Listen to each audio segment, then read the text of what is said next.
Olá, muito bem. Seja muito bem-vindo ao meu canal. Eu sou Rosalina Gomes de Pinho, sou missionária cristã. Esta é uma série de estudos bíblicos que eu venho fazendo somente para cristãos. Para você que é convertido, para você que tem uma doutrina de Cristo, esse estudo é para você. Se você ainda não está inscrito no nosso canal, seja muito bem-vindo. Se inscreva e fique por dentro de muitos outros estudos que eu irei postar aqui. Tudo isso para nossa edificação, para o nosso fortalecimento na palavra, para que a gente possa perseverar até o fim dos tempos. O nosso tema de hoje, nós vamos falar sobre a parábola dos lavradores maus. Ela está nos 3 evangelhos e eu quero citar a passagem de Lucas, capítulo 20, do versículo 9 até o versículo 16. Eu peço permissão para fazer a leitura, né? Porque a gente vai estar aqui conversando sobre esse tema, aprendendo, né? Para a gente se aperfeiçoar.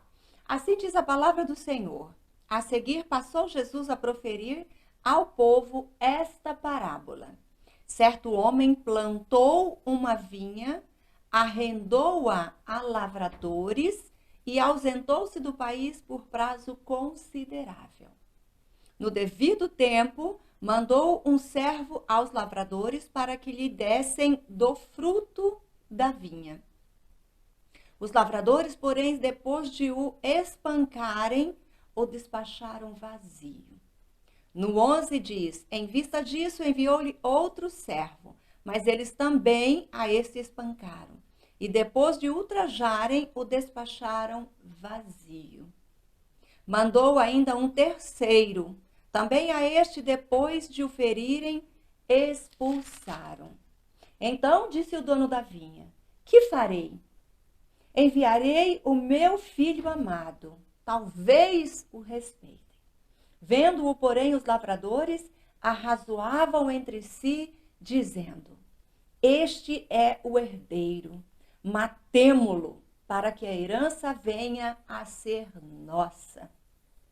E lançando-o fora da vinha, o mataram. Que lhes fará, pois, o dono da vinha? Virá, exterminará aqueles lavradores e passará a vinha a outros. Louvado seja Deus por essa palavra tão maravilhosa, tão preciosa. E eu tirei aqui alguns pontos para a gente estar trazendo para o nosso aprendizado, para a nossa edificação. O primeiro ponto que eu tenho a trazer aqui é sobre a parábola.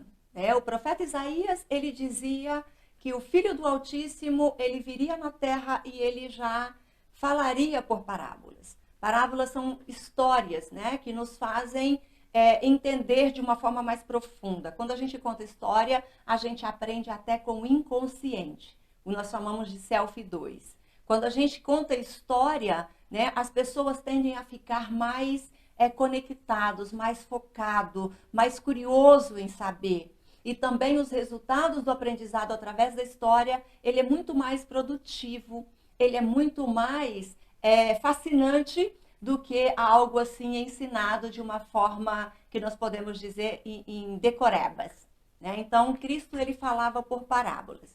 Lá em Mateus capítulo 13, a partir do versículo 10, os discípulos perguntaram para ele, Cristo, por que o Senhor diz por parábolas? Tudo que fala é por parábolas.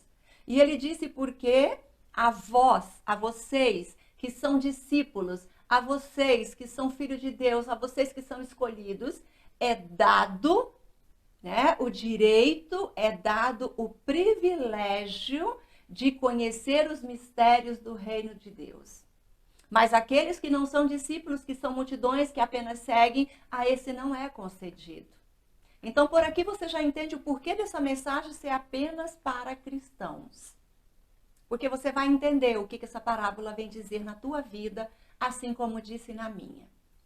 O segundo ponto que eu quero trazer sobre esta parábola é o versículo 9. Ele diz que certo homem plantou uma vinha. Certo homem plantou. Aquele homem, ele é dono daquela vinha. Foi ele que plantou, foi ele que preparou a terra, foi ele que preparou o ambiente, a natureza. para ele arrendar para alguém. Então essa vinha, ela tem dono. E esse dono é Deus, o Criador dos céus e da terra. E eu olho para esse versículo diante da autoridade de Deus, diante da soberania dele sobre tudo que há nos céus, na terra e embaixo da terra. Ele tem o controle de todas as coisas. Ele é o Senhor dos exércitos. Tudo pertence a ele. E nós, às vezes, temos o hábito de pensar, né, de que nós somos donos da nossa própria vida. Não, nós não somos. Tudo foi feito por ele, por meio dele e para ele são todas as coisas. Se hoje eu respiro, é pela misericórdia de Deus. Se hoje eu levantei, é pela misericórdia e pela graça dele. Se hoje eu sou uma pessoa que eu tenho uma vida, que eu fui despertada a viver, foi pela graça e a misericórdia dele. Ele é soberano, ele tem o controle de todas as coisas, ele é o dono de tudo. Você não é dono nem do teu nariz. Eu digo essa expressão porque a gente tem o hábito de dizer que eu mando no meu nariz, eu sou dono do meu nariz. Não, você não é dono do teu nariz. Você não manda na tua vida, quem manda na tua vida é Deus. Foi ele que fez, foi ele que te fez. Foi ele que colocou você, ele preparou todo a vinha, foi ele que preparou. Ele preparou os céus e a terra e tudo que nela há e ele colocou você aqui. Então, o primeiro ponto que eu vejo é a soberania de Deus. Ele é o Senhor dos exércitos. Ele comanda toda a tropa, ele comanda todos os exércitos. E nada fica de fora ao olhar e ao controle dele. Nada fica de fora. No terceiro ponto aqui, eu trago o versículo 10. É que ele mandou os servos aos lavradores para que lhe dessem do fruto da vinha.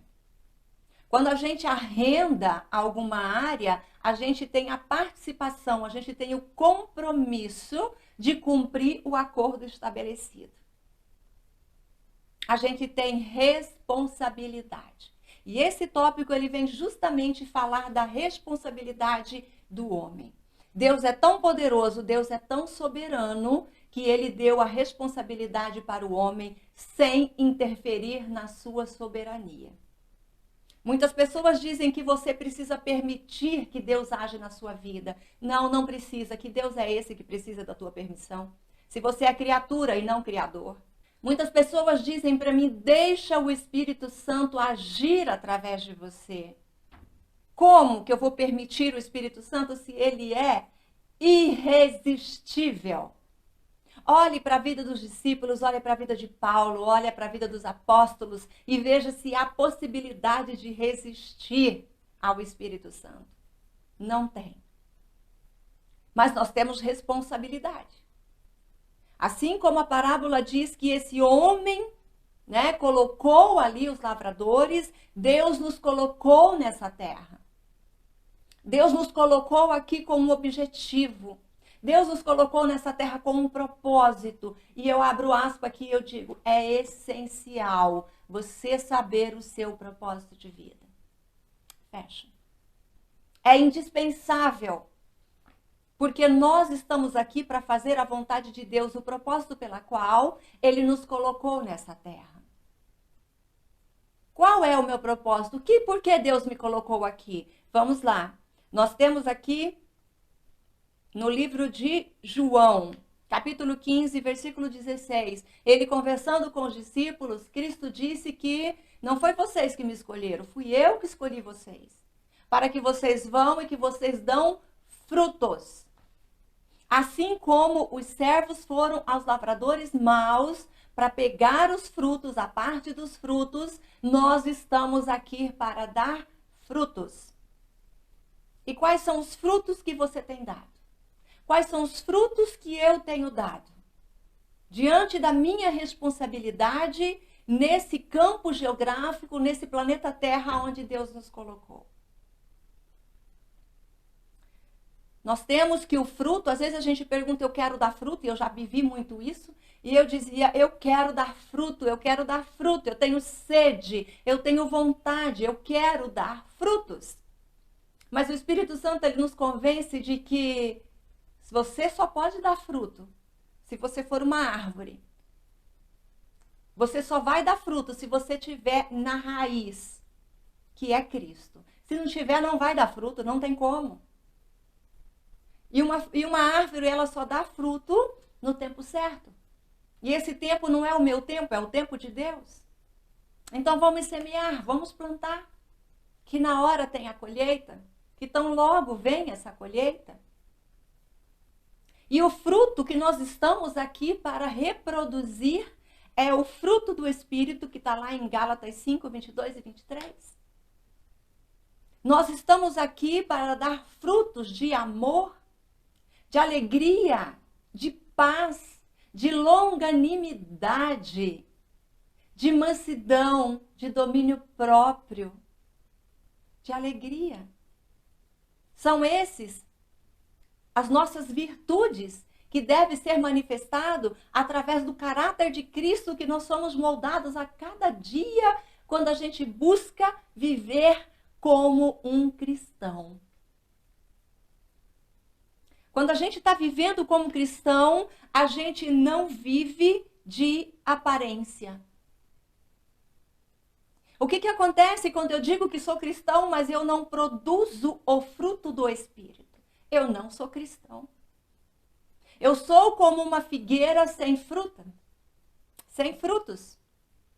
E o que acontece com uma figueira que não tem seus frutos? Que não tem seu alimento? Tem o que acontece, o mesmo que Cristo disse lá em Mateus 21. Ele disse para a figueira, ele estava com fome e ele foi ver e não tinha fruto. E ele disse, seca, nunca mais dê frutos. A figueira morreu imediatamente, ela secou imediatamente. Para que serve você dizer que é cristão se você não é?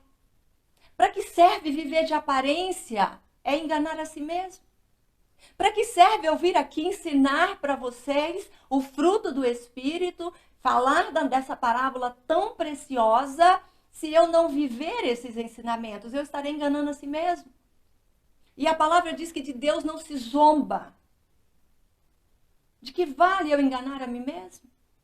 Para nada serve, a não ser para a própria condenação.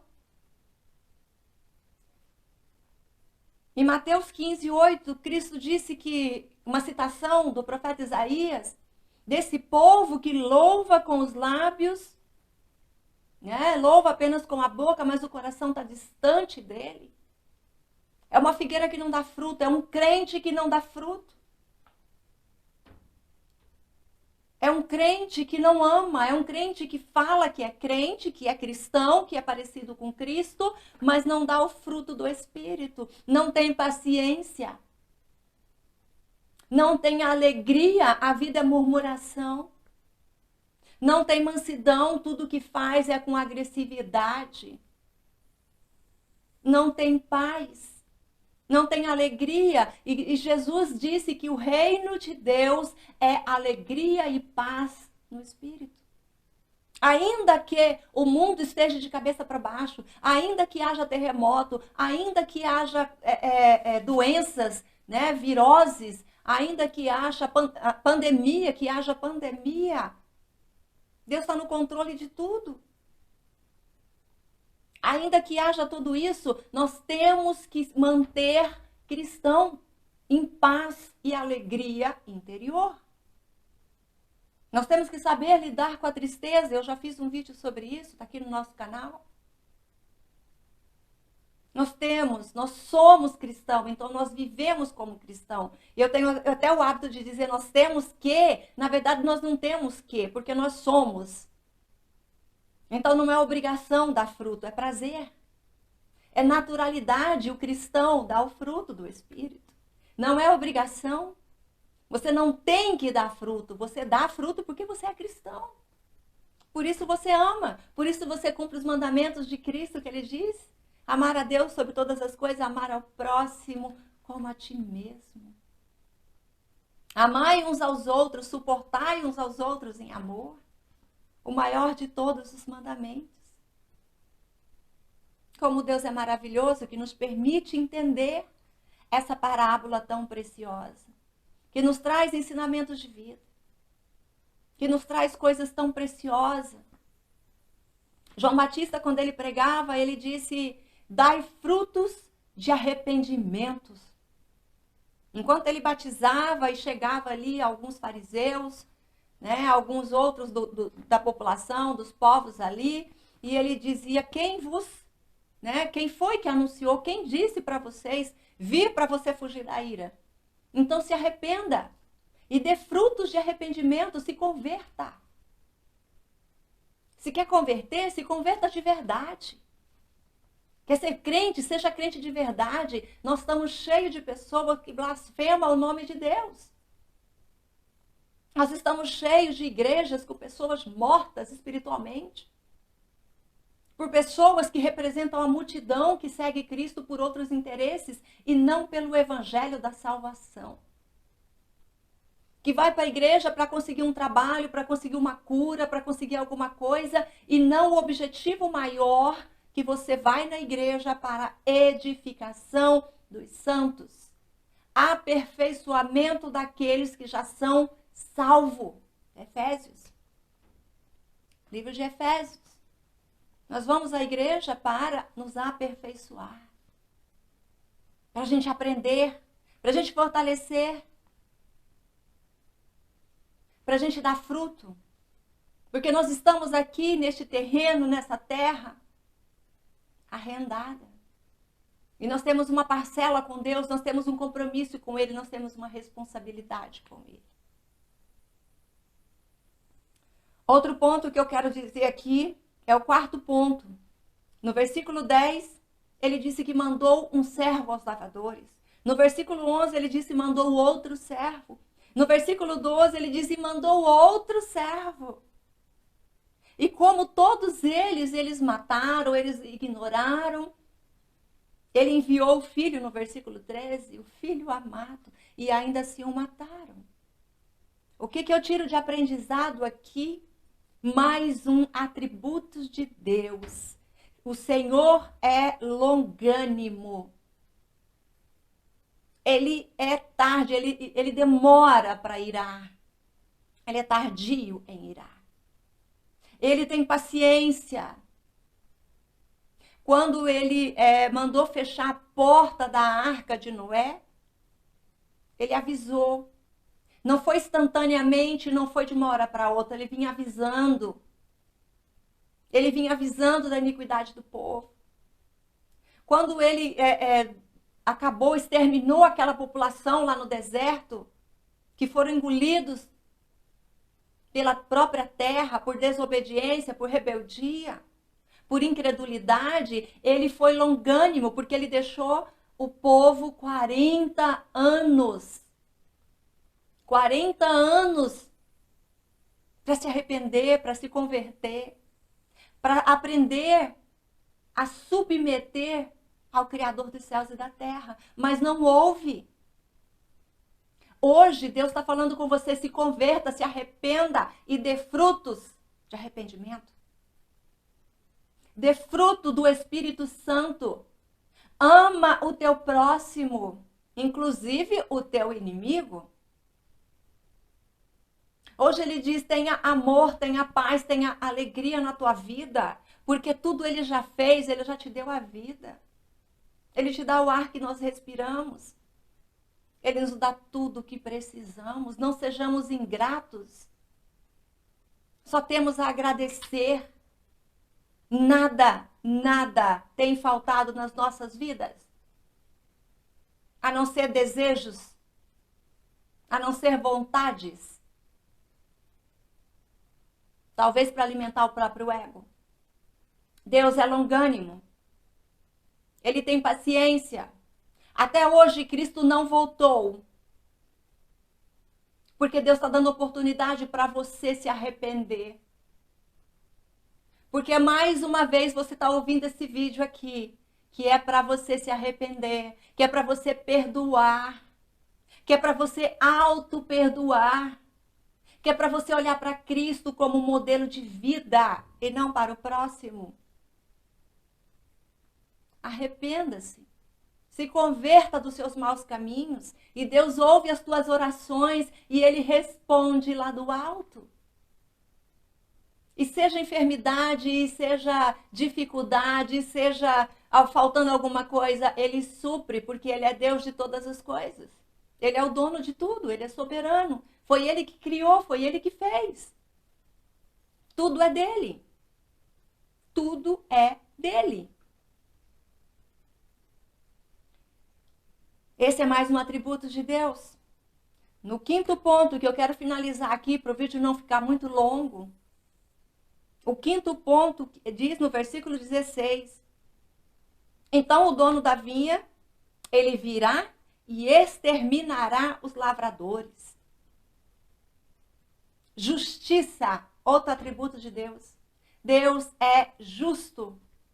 A justiça é dar a cada um aquilo que você merece. É dar a cada um o que é seu.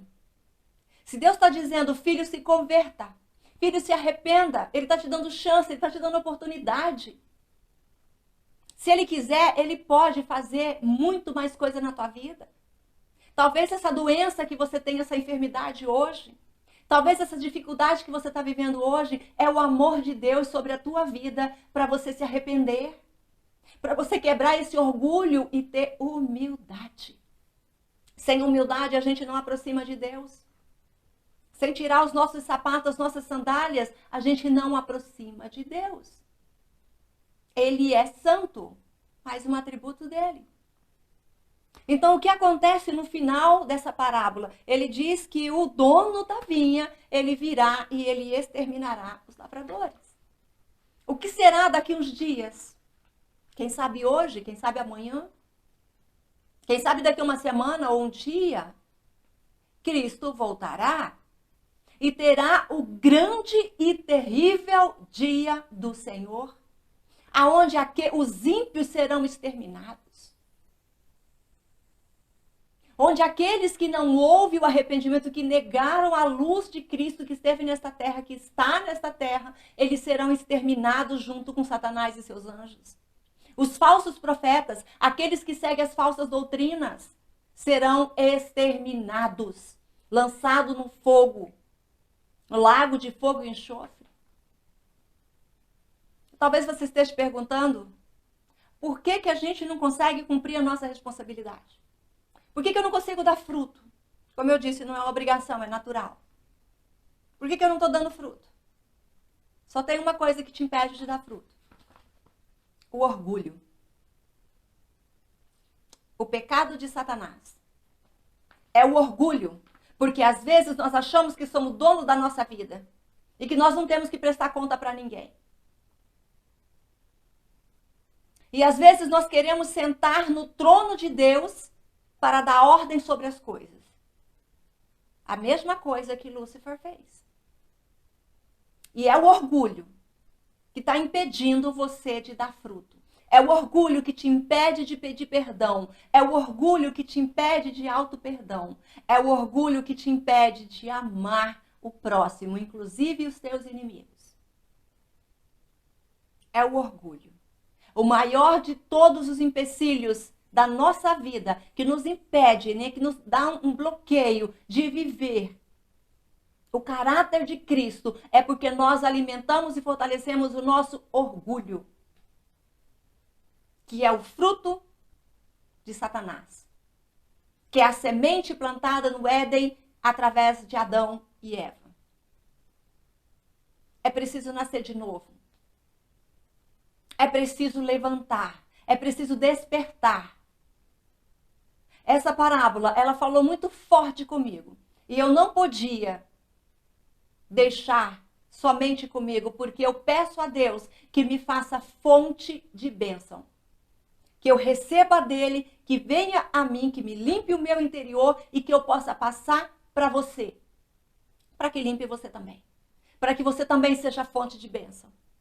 Para que através de você pessoas sejam levadas ao arrependimento. para que através de mim, através de você, pessoas venham dar frutos.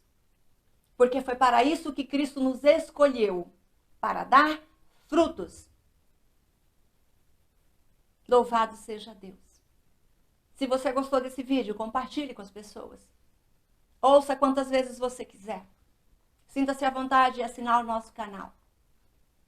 Continue conosco, eu vou fazer muito mais vídeos. Eu estou nessa série de compartilhar com você o que Deus tem me dado na minha vida. Em nome de Cristo, nosso Senhor, eu te agradeço. Agradeço a Ele, agradeço a você. Agradeço pela vida e por tudo que Ele tem nos concedido. Pela sabedoria e entendimento dessa parábola tão preciosa, que traz os atributos de Deus, a soberania, a autoridade dele. Traz também a nossa responsabilidade do homem. Ele traz a longanimidade, atributos de Deus, e ele traz também a justiça. Deus é justo. Louvado seja Deus. Até a próxima. Tchau.